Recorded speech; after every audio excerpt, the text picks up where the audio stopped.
Theodore. He's a tugboat and a friendly tugboat too. A friendly tugboat too. Oh, Theodore likes to do the things that friendly tugboats do.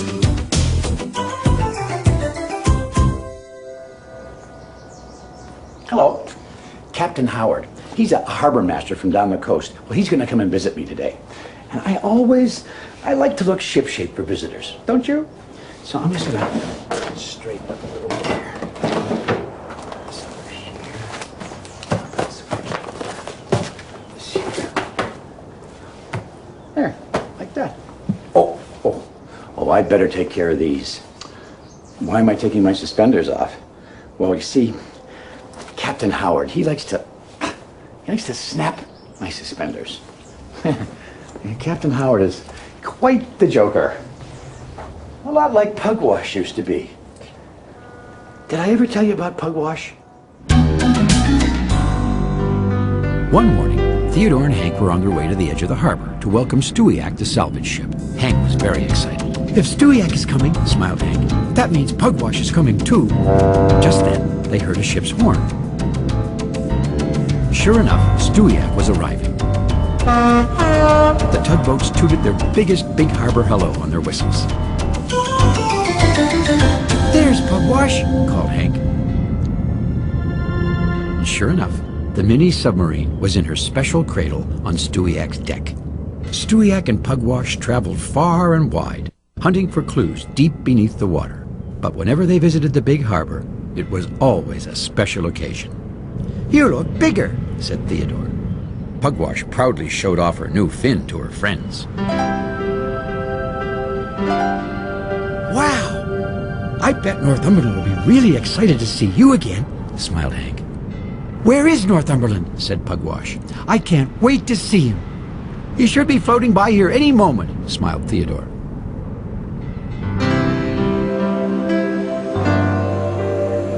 And sure enough, Northumberland's submarine was just rising to the surface out by Owen, the giant oil rig, after finishing his nightly underwater ocean patrol. Hey, Northumberland! Boomed Owen in his extra big voice. Guess who's here? Who? Said Northumberland. Stewiacke! Roared Owen. And guess who's with him? Riding up on his deck, just as cute as a catfish's kittens. Pugwash, said Northumberland in a very quiet voice. Yes, sirree, Bob! Blared Owen. And I know you two are closer than two barnacles on a blowhole. No, replied Northumberland. We're not. Now how can you not like a cute little pickle boat like Pugwash? Hollered Owen. Owen! Shh! Whispered Northumberland. Too late. Stewiacke and the tugboats were heading his way.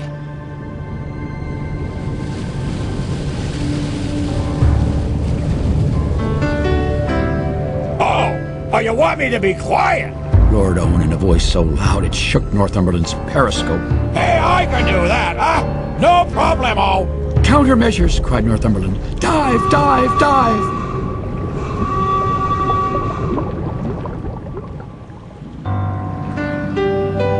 That's funny, said Theodore.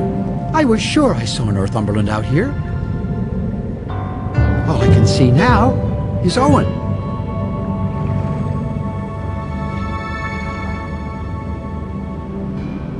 Theodore and Hank floated along with Stewiacke and Pugwash as they came into the harbor. Don't worry, Pugwash, smiled Theodore. Northumberland always falls on his way home. He's a very sleepy sub. Always, repeated Hank. He'll be here any time now, said Theodore, looking around. He's very sleepy, added Hank. But there was no sign of him. Maybe Northumberland came home early and he's already at his dock, Theodore decided. And then he had an idea. I'll go bring him over, he told Pugwash. He wouldn't want to miss seeing you. With a merry toot-toot of his whistle, Theodore hurried off to get Northumberland. Over by the Navy Yard, Northumberland was slowly rising to the surface. He looked this way and that.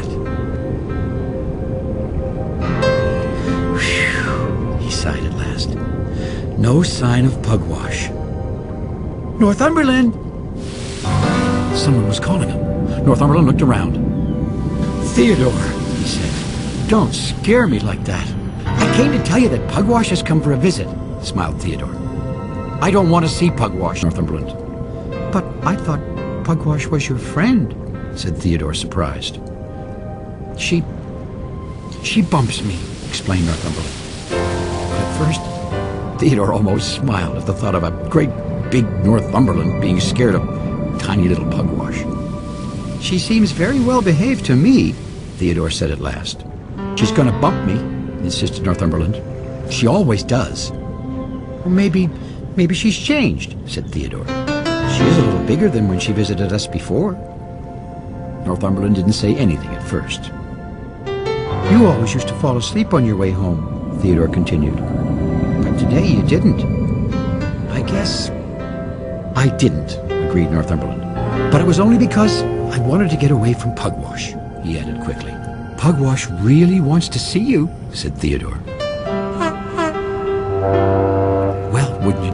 Just then, the two heard loud whistles. Hank had decided to lead Pugwash straight to Northumberland. I bet Northumberland will be so excited to see you, grinned Hank. He just won't be able to float still. Sub bumper, cried Northumberland. Dead ahead. See, said Hank, I told you he wouldn't be able to float still. Well, Northumberland wasn't floating still, all right. He was looking for a way to escape Pugwash. He turned this way and that way, but there was no escape. Tactical maneuvers, he shouted. Hide, hide, hide!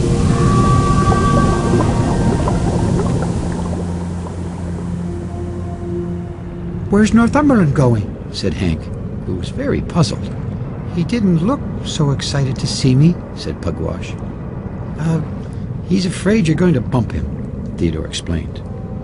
Oh, I don't do that anymore, said Pugwash. I didn't think so, said Theodore, but now we have to make Northumberland believe that. Whatever you say, Theodore, said Pugwash. Well, how'll we do that? Said Hank. Theodore decided there was only one thing to do. Pugwash, he said, we're going to find him. Without wasting another word, Theodore set off with Pugwash and Hank to hunt for Northumberland.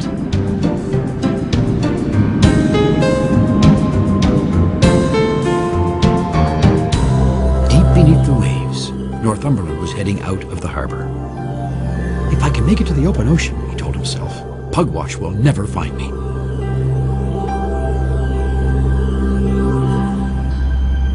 Up above, the submarine hunters were approaching Bedford, the small bellboy who lived at the entrance to the harbor. Northumberland was headed this way, Theodore told Pugwash. Hank and I will keep watch up here. Dive and head for land.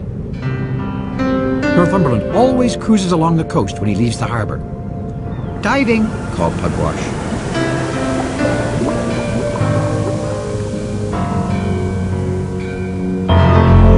Down, down, down went the mini submarine. She floated towards the coast. At first, there was no sign of Northumberland. There he was. Sure enough, the big sub was cruising along the coast. Pugwash began to race towards Northumberland as fast as she could. Northumberland could feel the water below his hull get deeper and deeper. Soon, he would turn towards the ocean. Not much further now, he told himself. Northumberland began to turn when he caught a glimpse of something very scary. Sub bumper! He cried. Northumberland knew he could never outrace the quick little mini-sub. And there, just off his bow, was the Pictou Peaks, rising from the bottom of the ocean towards the surface. One chance, he choked. Evasive action! Northumberland slowly entered the underwater mountain range.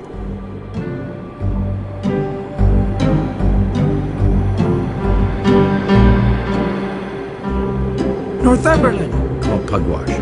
Pugwash was using her special underwater sonar to find Northumberland.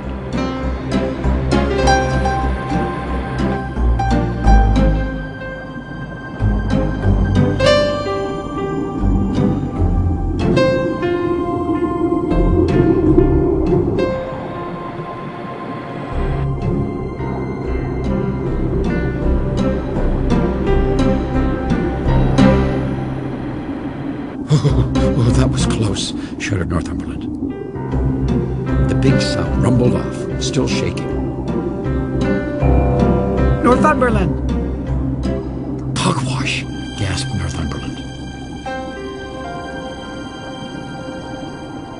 Northumberland was frozen in place. Pugwash floated towards Northumberland.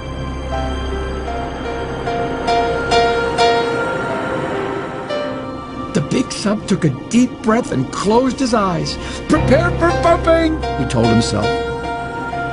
But the funniest thing happened next. Pugwash floated right up, very close beside Northumberland, and, oh, so softly, gave him a gentle little nuzzle. Well, Northumberland was so surprised that, well, at first he didn't know what to think. I was afraid you didn't want to see me, said Pugwash. "Well, I was afraid, well, you were going to bump me," Northumberland said. I don't do that anymore, said Pugwash. "Well, I'm very glad to hear that," said Northumberland. Does that mean we're still friends? said Pugwash. "Friends," said Northumberland, with a big smile in his voice. I'm very happy to hear that, smiled Pugwash.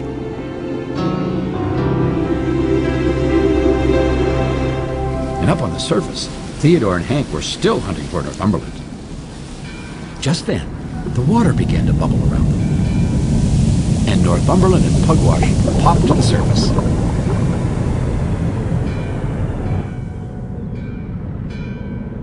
Northumberland's going to take me underwater exploring in the harbor, Pugwash shouted. "Come on, Pugwash," said Northumberland. Isn't he great? "No bumping?" Theodore whispered to Northumberland. "Things can change," Northumberland whispered back. The two happy submarines set off together, playing like happy dolphins in the water, and Theodore and Hank followed along after. Suddenly, Northumberland stopped.